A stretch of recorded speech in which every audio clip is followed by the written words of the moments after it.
Our bikes are our pride and joy, so it's important that we check them over before we race. Having a safe and reliable bike is an essential part of racing, whether you're new to the sport or you've been cycling and racing for years. It's part and parcel of racing smart. So here's a few things to check over before you head to the start line.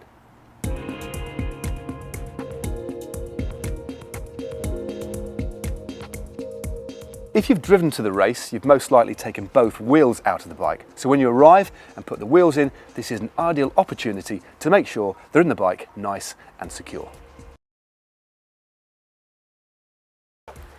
Both quick releases should be on the non-drive side of the bike, so that's the left-hand side. Now you need to drop your front wheel in,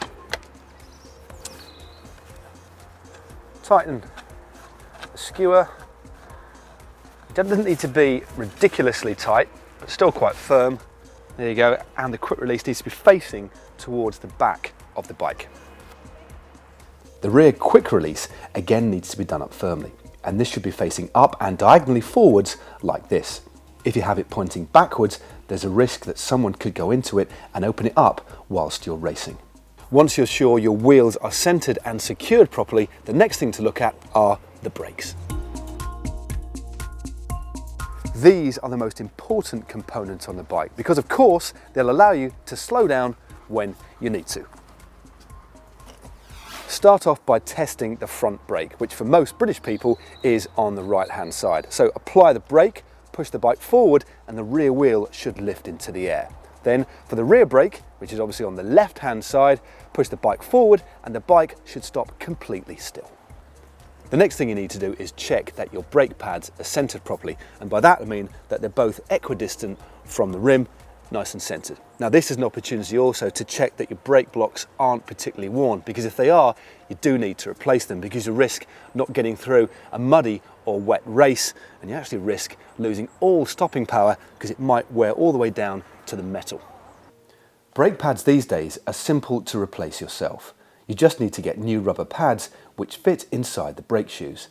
As you can see, there's a big difference between a new brake pad and one that has been really worn down.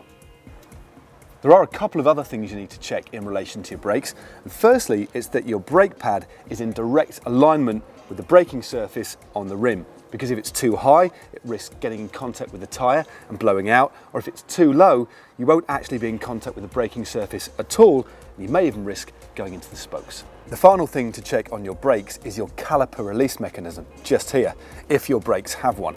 You may have actually opened it up to get the wheel in the first place. Just make sure you close it down before you start your race.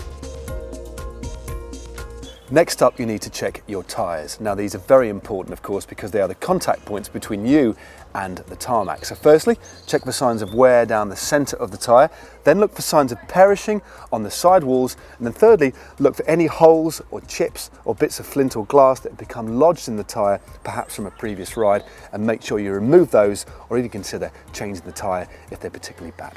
Now in terms of tyre pressure, you'll need to bring a track pump along with a gauge on it, and most tyres will have a maximum pressure printed on the sidewall as well. But of course, tyre pressure is a very personal thing and will depend a lot on the conditions of the race on the day. Although a recommendation for dry conditions is to have a pressure between 100 and 110 psi, and for wet conditions around 90 psi. Next up, you need to check that your gears are working nice and smoothly. Now ideally, you should have checked before you came out for the race, but they could have become knocked in the back of the car, so best to check them before you start your race. To check the gears, simply jump on your bike and ride around the car park whilst clicking through the gears one at a time to make sure they're changing smoothly. The last thing you want is to start the race and find out that your chain is jumping about. The next thing you need to do is check for any play that may be in the headset. And to do this, pull on the front brake, grab the headset with your other hand, and then rock the bike backwards and forwards. And if you do find there's any play, well, that's pretty easy to fix. So now you know that your bike is nice and safe, it's time to head for the start line. Just don't forget to race smart. There are so many things to remember to pack in your kit bag when you go to a race that it can be easy to forget something, which of course will be very frustrating if you've driven a long way to the event. So our tip is to make a checklist which you can tick off each and every time you go to a race